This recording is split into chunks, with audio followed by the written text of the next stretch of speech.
Mark!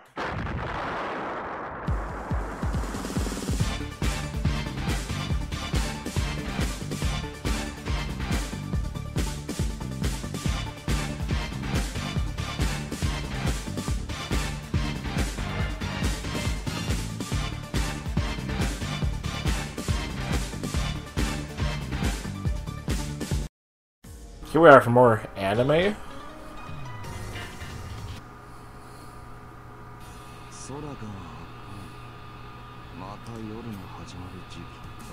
Blaze Blue Cross Tag comes out next week.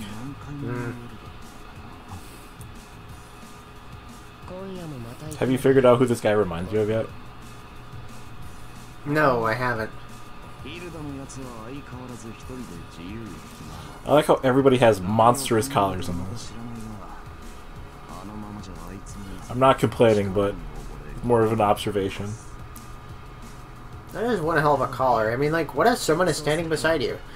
Well, that means you don't have to acknowledge their existence, because you can just be like, I didn't see you there, sorry.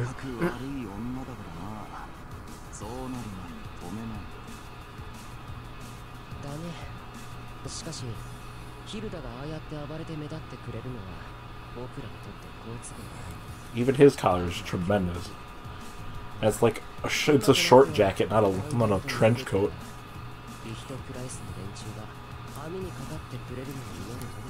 I wonder if I can find a coat like that. Probably have to have it custom tailored. I'm sorry, you want your collar to be how big? I want it to go up to like past my ears. Yeah, start at my neck and go 20 feet straight out. I'm gonna be surrounded by 90 feet of collar. And if it's made of animal fur, great. If not, whatever.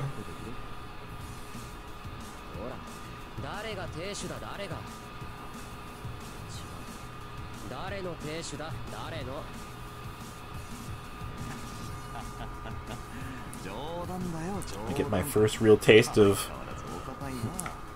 what the fuck is that called? RWBY. I think I've watched maybe like 10 minutes of it. I'm still not even sure what it is. I think it was on Netflix at some point, but I think it was since taken down. Probably.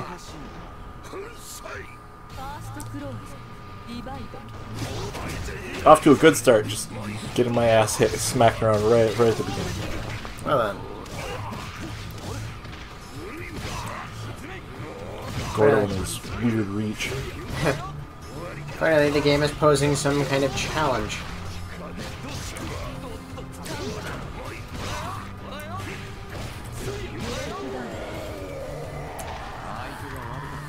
The problem is that even the medium and strong versions of Gordeau's attacks aim upwards rather than forwards. Gordeau sounds like a stupid nickname for somebody named Gordon. Or a Kirby enemy. Or that.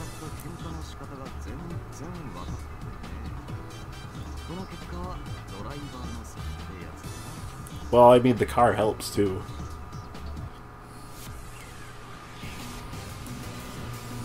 I don't know, I feel like even like a half-assed driver with a better car will still probably win in a race over somebody who's a good driver but has a shitty car. Probably.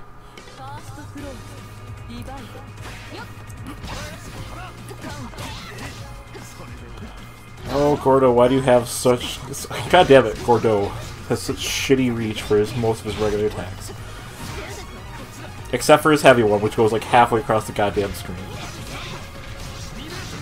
Do you do more damage hitting with the blade than you do with the haft? I think it does the same amount of damage either way. Oh, okay, so it's not that stupidly precise. That's how it works in Dark Souls 2 with pole weapons. That's how it works for some reason in Smash Bros. With Marth, too. Granted, he is a dude all about poking people with the tip of his blade, so I suppose it makes sense that way. Just the tip. That's what Sita said. I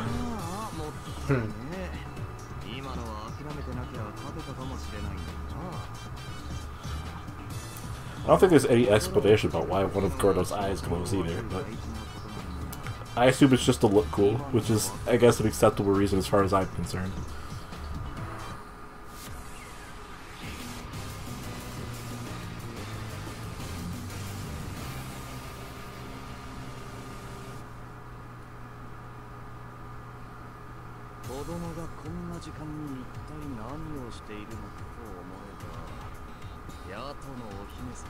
It's like, my god, a walking sentient collar.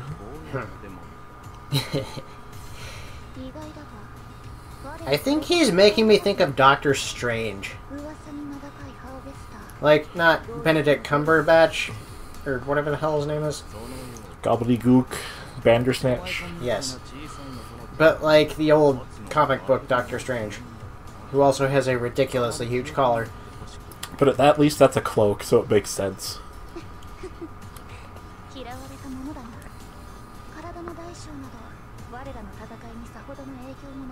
Especially in an anime fighter. It's like a combination of Doctor Strange and Dante from Devil May Cry. Who is not featured in this game, nor is Knuckles. And Knuckles and Knuckles and Knuckles. Or Forte.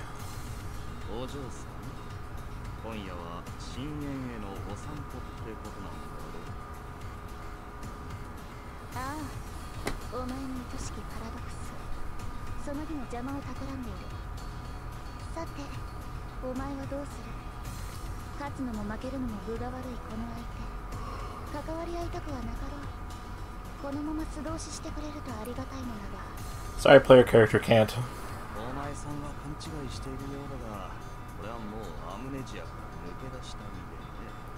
I don't know if you noticed, but she's kind of a bitch. I mean, he said it himself. Indeed he did.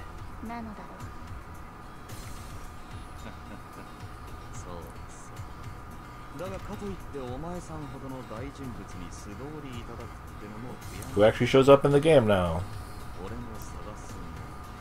I take it did not in Yeah, in the PS3 version, Wagner did not.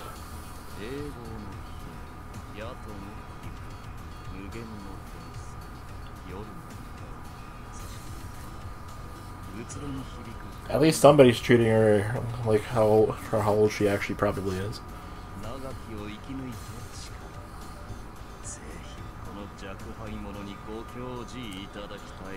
And thus were the Dojins born. Oh man. And then you go to jail.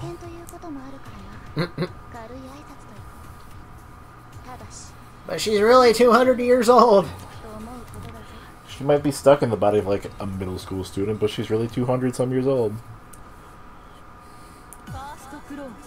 You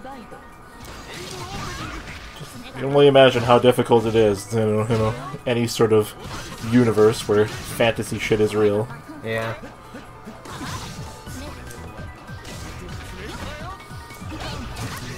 Although I suppose like elves and shit would not give a fuck and be like, well, whatever. Humans only live for 100 years, so do whatever you want, I guess. Probably.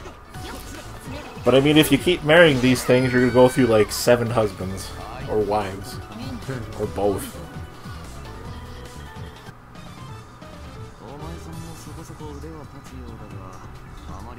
His kind of half-assed fighting style makes me think of Saul Bad Guy for some reason.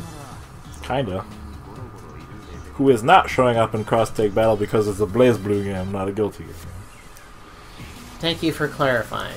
And they definitely don't want to have to reuse their Guilty Gear sprites again. They've gotten enough shit for it.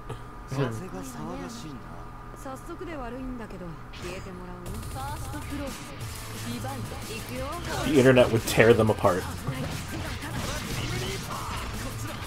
Shit, I would tear them apart for it. Like, guys, did you not make the game 3D specifically to avoid doing this some more? I'll care about Guilty Gear when they start dubbing it again. Does that mean I can play a Revelator story mode without worry? Yeah.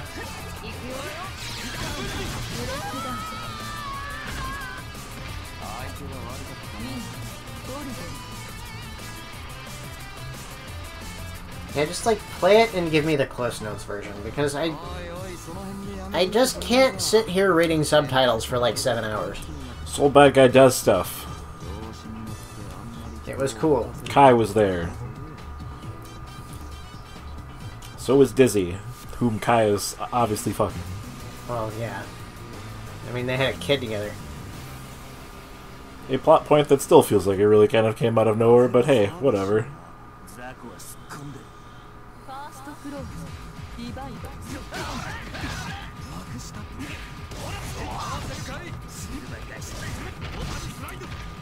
This song makes me think of something, but I can't place it. I've probably heard a similar beat before.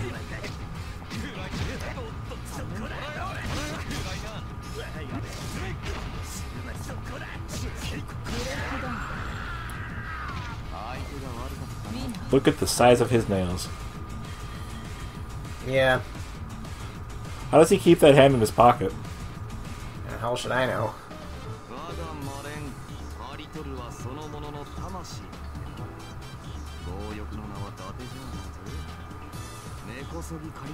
With nails like that, that's one of those like, I should probably keep my hands away from myself if I get knocked over.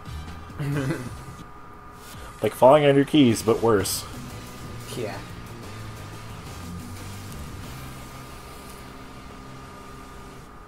You know, he looks a little bit like Ragnar the Blood Edge, too. Here we go.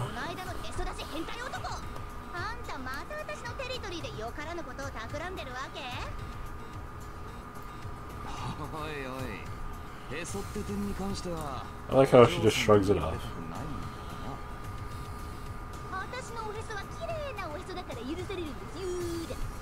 She reminds me of somebody, and just her attitude reminds me of somebody, and I can't place it. I can think of multiple characters that fit the type, but I just can't think of their name.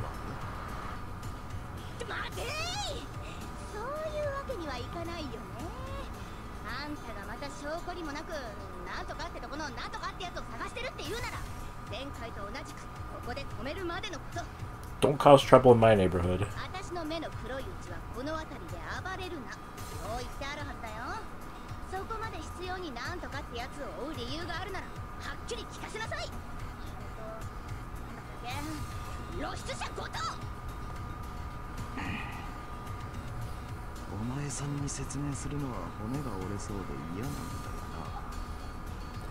I know how that feels.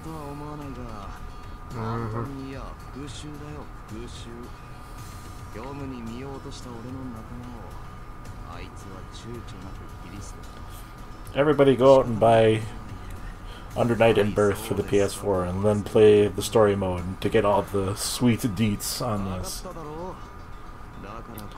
I would, but I don't feel like hooking the PS4 up to the capture card. Also, it'd be like 10 hours of reading. Yeah. With zero gameplay, so, you know, do it at your own leisure.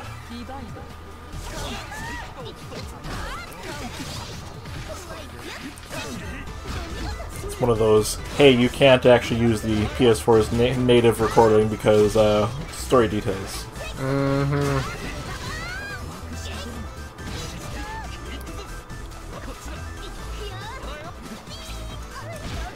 That is so obnoxious when the PS4 does that. Well, it's more annoying when it's games that are okay with you recording gameplay, but not story stuff, so it's constantly popping up. Yeah. Like in Xenoverse 2.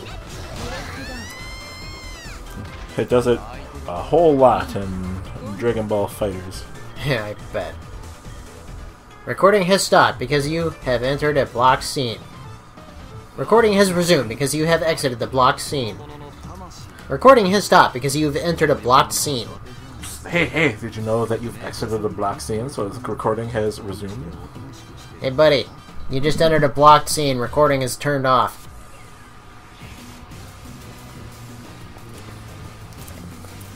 Hey, Vato! Recording's back on! You exited the blocked scene!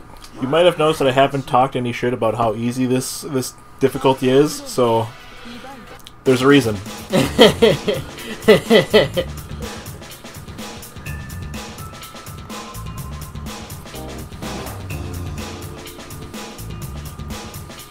I wondered when the game was going to well, step up its game and start kicking your ass. Now, there's a lot of instances of me hitting the wrong strength button and thus completely whiffing my attack, and the AI is just like, oh, hey, neat.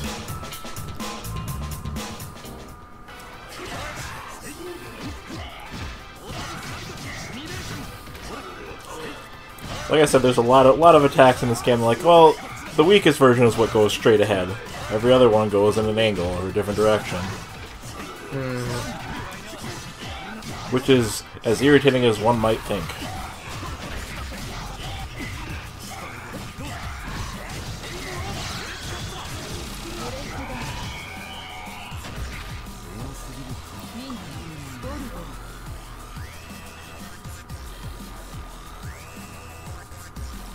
Makes me think of Eddie. Who doesn't get his name on the health bar anymore because Zato 1 is technically alive again. Yes, I remember. But now Eddie is a good guy, I guess. Turns out when you're killed and resurrected, like, it resets everything about you. Personality-wise, apparently. Also, I get my shit wrecked some more, so...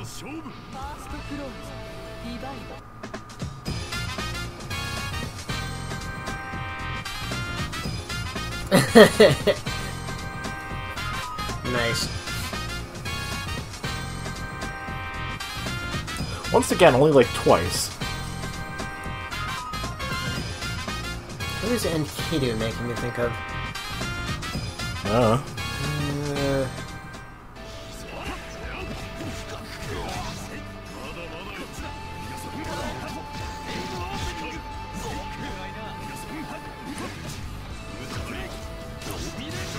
I'm sure you'll think of it eventually, maybe. Probably. Weeks from now. Well, fortunately, weeks from now, I'll probably still be playing this. But I'll have long since forgotten about this conversation. And then we'll repeat it again.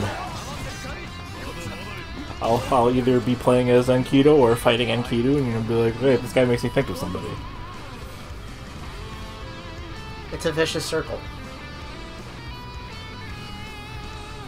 Actually, just the other day, well, not the other day, but a while back, I remembered something that I wanted to bring up in a conversation in, like, the next video, and then I completely forgot about it, and now I remember thinking about it, and I can't remember what it was.